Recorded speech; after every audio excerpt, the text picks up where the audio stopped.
Εδώ έχω το πρόβλημα.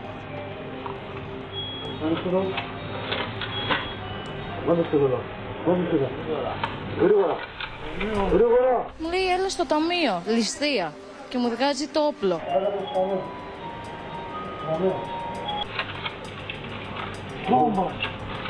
Δεν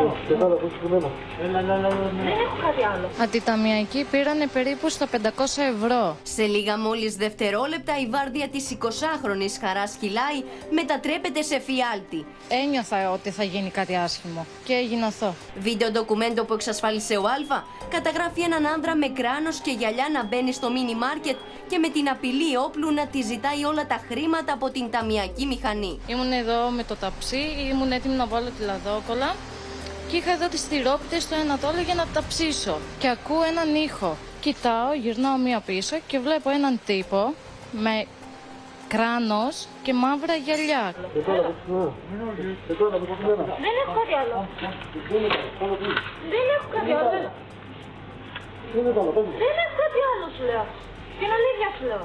Ήταν ακριβώς δίπλα μου αυτός με το όπλο στο χέρι και μου κάνει δώσ' το μου όλα, ό,τι έχεις. Και μην τολμήσεις να πατήσεις το κουμπάκι από κάτω, ξέρω ότι έχεις κουμπί.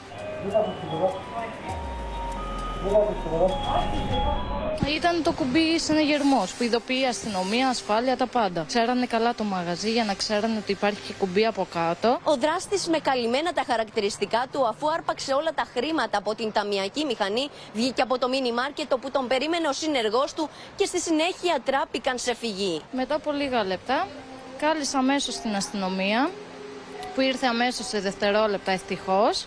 Δεν είναι η πρώτη φορά που το κατάστημα μπαίνει στο στόχαστρο κακοποιών. 12 Αυγούστου είχε γίνει. Μπήκανε μέσα, κλέψανε κάτι 5 ευρώ μόνο από το ταμείο και φύγανε. Δεν λογαριάζουν ούτε ώρα ούτε μέρα. Απλώς χτυπούν, λένε κάτοικοι και ιδιοκτήτες επιχειρήσεων της περιοχής. Δεν έχουν ώρες. Ό,τι ώρα θέλουν παίρνουν τα λεφτά. Η εγκληματικότητα στην περιοχή έχει αυξηθεί πάρα πολύ, ιδίως το τελευταίο δίμηνο περίπου.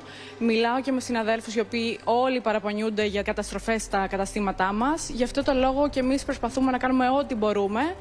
Τοποθετούμε κάμερες ασφαλείας. Γενικά μιλάμε μεταξύ μας για να δούμε τι άλλο μπορεί να γίνει για να προστατέψουμε τις περιουσίες μας. Δεν υπάρχει μαγαζί που να μην έχουν ληστέψει. Τον απέναντι, τον παρακάτω. Την ίδια ώρα οι αρχές έχουν εξαπολύσει ανθρωποκυνηγητό για τον εντοπισμό των δραστών.